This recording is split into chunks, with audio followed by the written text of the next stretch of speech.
এখন আমি যশোর বোর্ড 2024 সালের প্রশ্ন নিয়ে আলোচনা করব। এখানে উদ্দীপকে লেখা আছে, একটি তাপ ইঞ্জিন তাপ উৎস হতে 600 কেলভিন তাপমাত্রায় 1100 জুল তাপ গ্রহণ করে 90 কেলভিন তাপমাত্রার তাপগ্রাহকে 300 জুল তাপ বর্জন করে। তাপ উৎস ও তাপগ্রাহকে তাপমাত্রা বাড়ানো ও কমানোর ব্যবস্থা আছে। গ নং প্রশ্নে লেখা আছে, ইঞ্জিনটির দক্ষতা নির্ণয় করো, এবং ঘ নং প্রশ্নে দেওয়া আছে, তাপ ইঞ্জিনটিকে প্রত্যাবর্তী করতে কী পদক্ষেপ গ্রহণ করা যেতে পারে, গাণিতিক বিশ্লেষণ সহ মতামত দাও। এখন আমি গ নং প্রশ্নের সমাধান করব, অর্থাৎ উদ্দীপকের ইঞ্জিনটির দক্ষতা নির্ণয় করব। গ নং প্রশ্নের উত্তর,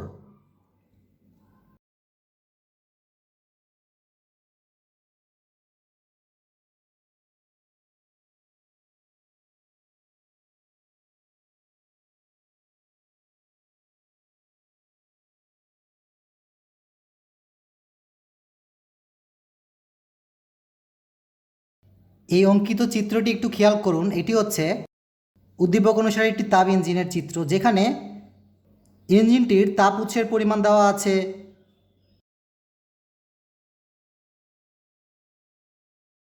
600 কেলভিন, এবং ইঞ্জিনটি তাপ উৎস হতে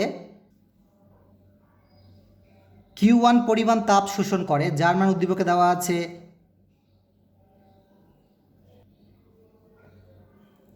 1100 জুল, এবং উদ্দীপকের ইঞ্জিনটি এই গৃহীত তাপের কিছু অংশ কাজে পরিণত করে, কাজে ব্যয় করে, এবং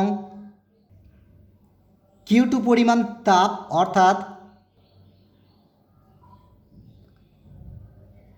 300 জুল পরিমাণ তাপগ্রাহকে বর্জন করে। এবং উদ্দীপক অনুসারে তাপগ্রাহকের মান দেওয়া আছে 90 কেলভিন। সুতরাং লেখা যায় T2 = 90 কেলভিন। যেহেতু গ নং প্রশ্নে ইঞ্জিনটির দক্ষতা নির্ণয় করতে বলা হয়েছে, সুতরাং দক্ষতা নির্ণয়ের পূর্বে প্রথমে আমরা যাচাই করব যে ইঞ্জিনটি প্রত্যাগামী ইঞ্জিন কিনা। এর জন্য প্রথমে আমরা Q1/T1 এর মান নির্ণয় করব। সুতরাং উদ্দীপক অনুসারে Q1 এর মান হবে 1100 ডিভাইড বাই T1 এর মান হবে 600। এই অংশটুকু হিসাব করলে পাওয়া যায় 1.833। একইভাবে এখন আমরা Q2/T2 এর মান নির্ণয় করব। উদ্দীপক অনুসারে Q2 এর মান হবে 300 ডিভাইড বাই T2 এর মান হবে 90। এই অংশটুকু হিসাব করলে পাওয়া যায় 3.33। যেহেতু Q1/T1 এর মান পেয়েছি 1.833 এবং Q2/T2 এর মান পেয়েছি 3.33, এই দুইটি মান পরস্পর সমান নয়, কাজেই বলা যায় ইঞ্জিনটি হচ্ছে অপ্রত্যাগামী ইঞ্জিন। সুতরাং অপ্রত্যাগামী ইঞ্জিনের ক্ষেত্রে দক্ষতা নির্ণয়ের সূত্র হবে, আমরা জানি দক্ষতা অর্থাৎ ইটা = 1 - Q2/Q1 ব্র্যাকেট ক্লোজ মাল্টিপ্লাই 100 পাশে পার্সেন্ট চিহ্ন, বা ইটা = 1 উদ্দীপক অনুসারে Q2 এর মান হবে 300 এবং Q1 এর মান হবে 1100 ব্র্যাকেট ক্লোজ মাল্টিপ্লাই 100 পাশে পার্সেন্ট চিহ্ন, বা ইটা = এখন আমরা ডান পাশে অংশকে হিসাব করব। আপনারা সবসময় মনে রাখবেন, যখন আমরা দক্ষতা নির্ণয় করব তখন ক্যালকুলেটারে এই পার্সেন্টেজ চিহ্নটি ব্যবহার করব না, কারণ দক্ষতার মানের পাশে পার্সেন্টেজ থাকে। সুতরাং ডান পাশে অংশকে হিসাব করলে পাওয়া যায় 72.72%। অতএব উত্তর হিসেবে লেখা যায় ইঞ্জিনটির দক্ষতা = 72.72%। এখন আমি ঘ নং প্রশ্নের সমাধান করব। ঘ নং প্রশ্নে লেখা আছে, তাপ ইঞ্জিনটিকে প্রত্যাবর্তী করতে কী পদক্ষেপ গ্রহণ করা যেতে পারে, গাণিতিক বিশ্লেষণ সহ মতামত দাও। উদ্দীপকের ইঞ্জিনটি হচ্ছে একটি অপ্রত্যাবর্তী ইঞ্জিন।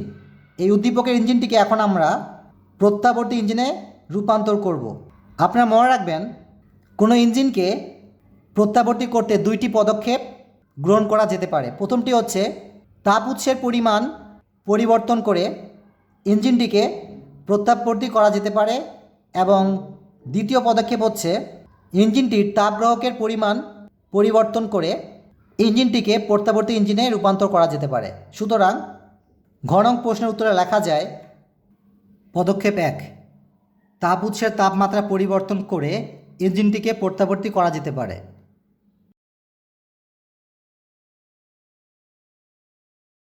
এই অঙ্কিত চিত্রটি একটু খেয়াল করুন। এটি হচ্ছে উদ্দীপক অনুসারে একটি তাপ ইঞ্জিনের প্রক্রিয়ার লেখচিত্র, যেখানে ইঞ্জিনের উৎসের তাপমাত্রার পরিমাণ দেওয়া আছে 600 ক্যালভিন এবং তাপগ্রাহকের তাপমাত্রার পরিমাণ দেওয়া আছে 90 ক্যালভিন, এবং তাপ ইঞ্জিনটি তাপ উৎস হতে Q1 পরিমাণ তাপ অর্থাৎ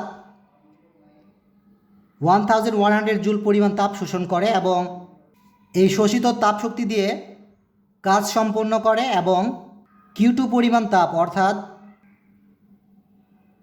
300 জুল পরিমাণ তাপ তাপগ্রাহকে বর্জন করে। যেহেতু আমরা তাপ উৎসের তাপমাত্রা পরিবর্তন করে ইঞ্জিনটিকে প্রত্যাবর্তী ইঞ্জিনে রূপান্তর করব, কাজেই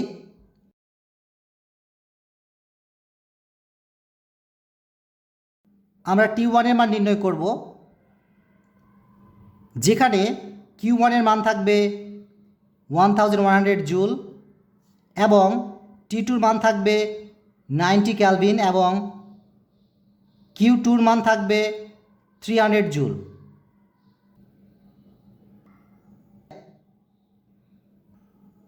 সুতরাং প্রত্যাবর্তী ইঞ্জিনের শর্ত মতে লেখা যায় Q1 ডিভাইড বাই T1 সমান সমান Q2 divide by T2।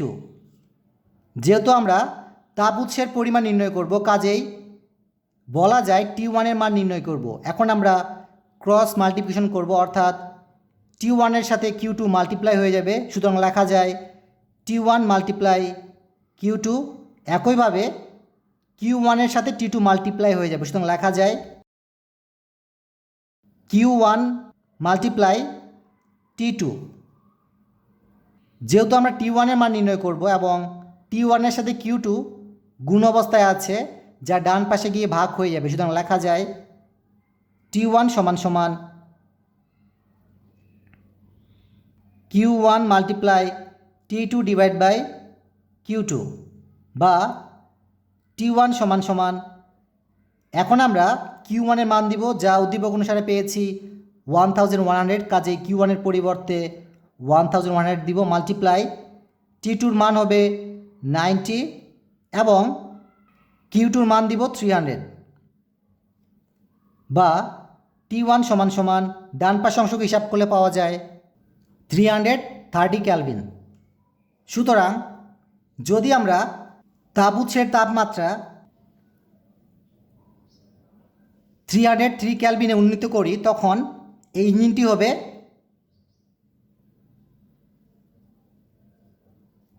প্রত্যাবর্তী engine. অতএব প্রথম পদক্ষেপে যদি আমরা ইঞ্জিনটির তাপ উৎসের তাপমাত্রা 600 থেকে কমিয়ে 330 ক্যালভিনে নিয়ে আসি, তবে উদ্দীপকের ইঞ্জিনটি প্রত্যাবর্তী হবে। কাজেই বলা যায়, যদি আমরা ইঞ্জিনের তাপ উৎসের পরিমাণটি কমিয়ে আনি, তবে ইঞ্জিনটি প্রত্যাবর্তী হবে। অতএব লেখা যায় তাপ উৎসের তাপমাত্রা 600 ক্যালভিন মাইনাস 330 ক্যালভিন সমান সমান 270 ক্যালভিন হ্রাস করলে উদ্দীপকের তাপ ইঞ্জিনটি প্রত্যাবর্তী হবে।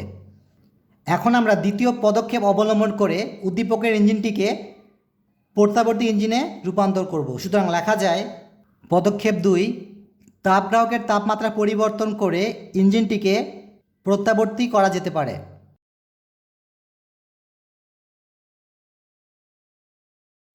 এই অঙ্কিত চিত্রটি একটু খেয়াল করুন। এটি হচ্ছে উদ্দীপক অনুসারে একটি চিত্র, যেখানে তাপ ইঞ্জিনটির তাপ উৎসের তাপমাত্রা দেওয়া আছে 600 ক্যালভিন এবং তাপ গ্রাহকের তাপমাত্রার পরিমাণ দেওয়া আছে 90 ক্যালভিন।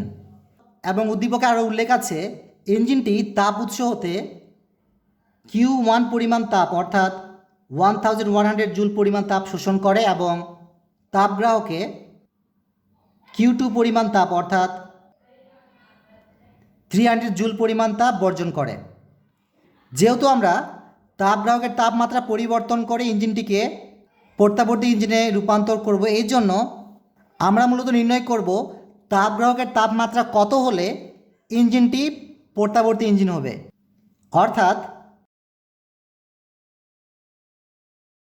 অর্থাৎ আমরা প্রথমে নির্ণয় করব T2-র মান কত হলে ইঞ্জিনটি প্রত্যাবর্তী হবে, যেখানে T1-এর মান থাকবে 600 ক্যালভিন এবং তাপ উৎস থেকে ইঞ্জিনটি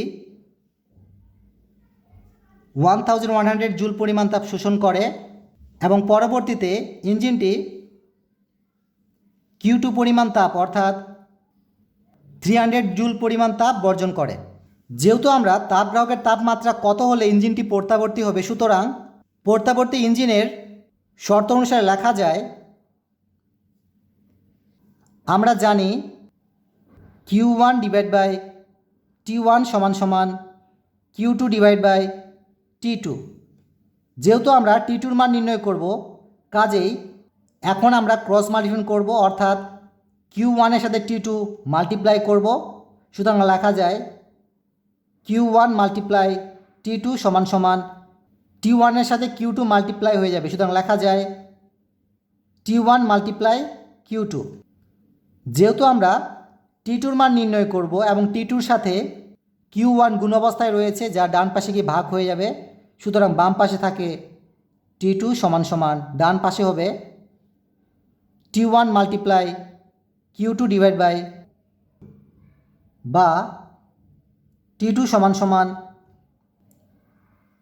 এখানে আমরা T1-এর মান দিব 600 মাল্টিপ্লাই Q2-র মান দিব 300 ডিভাইড বাই Q1-এর মান দিব 1100 বা T2 সমান সমান ডান পাশে অংশকে হিসাব করলে পাওয়া যায় 163.63 এবং তাপমাত্রা একক হবে ক্যালভিন। অর্থাৎ যদি আমরা উদ্দীপকের ইঞ্জিনটির তাপ গ্রাহকের তাপমাত্রা 163.63 ক্যালভিনে উন্নীত করি, তবে উদ্দীপকের ইঞ্জিনটি হবে